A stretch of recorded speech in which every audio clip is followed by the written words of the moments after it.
চোখের দৃষ্টিটা খুব দরকার, ভিশনটা।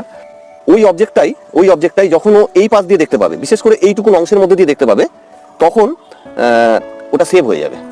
তো যখন সেভ হবে, লেফট অবজেক্টটা যখন সেভ হবে, তখন ওকে রাইটে দেখুন রাস্তাটা মানে ঢালাই রাস্তা আছে, তো চাকা পড়ে গেলে হয়তো রাস্তায় উঠতে নাও পারে, তো রাস্তাটা খুবই সংকীর্ণ। তো ওকে তখন রাইট হুইলটাকে সেভ করে নিয়ে চালাতে হবে। এবার যখনই ও সেভ বলে মনে হবে, সেভ বলতে যখনই ও এই পোর্শন দিয়ে দেখতে পাবে গাড়িটা, এখন দেখুন এই পোর্শন দিয়েও দেখতে পাচ্ছে, ঠিক আছে। এই যে স্টপ করলাম জায়গাটা দেখুন, এখনো ও দেখতে পাচ্ছে ঠিক এই পোর্শন দিয়েও দেখতে পাচ্ছে গাড়িটা। যখনই ও এইখান দিয়ে দেখতে পাবে, যখনই আমি আস্তে আস্তে এগোচ্ছি জাস্ট দেখাবার জন্য, দেখুন এখনো এইখান দিয়ে দেখতে পাচ্ছে, এই পোর্শন দিয়ে যখন সে দেখতে পেলো, তার একটা সেভ আছে।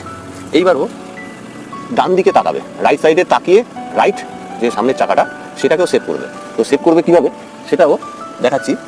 এবার